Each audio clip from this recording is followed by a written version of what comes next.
I love Mohammad লেখা ব্যানারের ছবি হাতে নিয়ে স্লোগান দেওয়ার কারণে ভারতের মুসলমানদের উপরে রাস্তার উপরে জুলুম আর নির্যাতন করা হচ্ছে এবং তাদেরকে গ্রেফতার করা হচ্ছে শুধুমাত্র মোহাম্মদ সাল্লাল্লাহু আলাইহি সাল্লাম আমি আপনাকে ভালোবাসি এই কথাটুকু লেখার কারণে। অথচ দেখবেন হিন্দু ভাই বোনেরা আরাধ্য দেবীর ছবি হাতে নিয়ে তারা স্লোগান দিচ্ছে, তার নামে জয়ধ্বনি দিচ্ছে এবং আরও দেখবেন ভারতের কিছু হিন্দুরা জয় শ্রীরাম স্লোগান দিয়ে ভারতের মুসলিমদের মসজিদ মাদ্রাসাগুলোকে ভেঙে দিচ্ছে।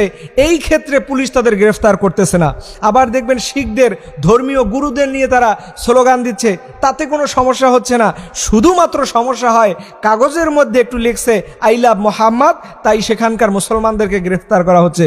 আপনি বলেন যে এই ভারতের মতো দ্বিচারিতা রাষ্ট্র পৃথিবীতে কয়টা আছে? এবং আমি বারবার বলে আসছি যে এই দেশটা দেখবেন সবসময় মানবতার কথা বলে, মানবতার সাইনবোর্ড টানিয়ে ঘুরে, অথচ তারা সুযোগ পেলেই মুসলমানদের উপরে কালে ক্ষণে দিনের যে কোনো সময় তারা জুলুম আর নির্যাতন করতেছে। তবে এখনো এই ভারতের মুসলমানরা যতটুকু নিরাপদ আছে না, এক শ্রেণীর কিছু হিন্দু ভাইরা আছে যারা সত্যিকার অর্থে মুসলমানদেরকে ভালোবাসে, মানবতাকে ভালোবাসে, মানুষকে তারা ভালোবাসে।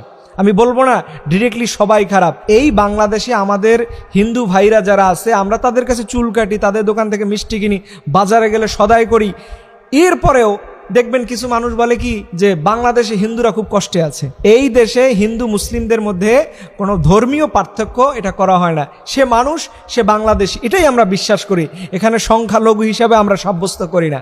কিন্তু আফসোসের সাথে লক্ষ্য করি এই ভারত আমাদের প্রতিবেশী দেশ, আমরা তাদেরকে ভালোবাসতে চাই। এখানে আমাদের হাজার হাজার লক্ষ লক্ষ মা বোন মুসলমান আছে, অথচ তারপরও দেখি সুযোগ পেলেই কেমন যেন ইসলাম ধর্মে টুটি চেপে ধরতে চায়।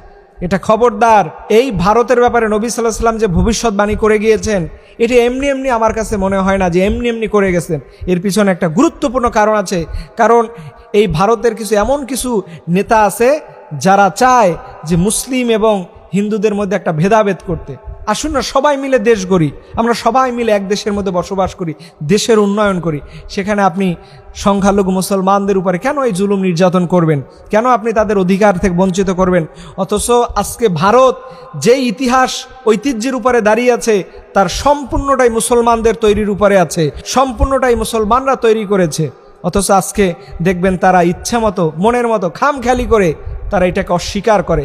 এর জন্য আমি ভাইদেরকে বলি, খবরদার এইভাবে জুলুম নির্যাতন মানুষের উপর করতে যাবেন না। সেই স্রষ্টাও আপনাদেরকে এই কাজ করতে উৎসাহ যোগায় না।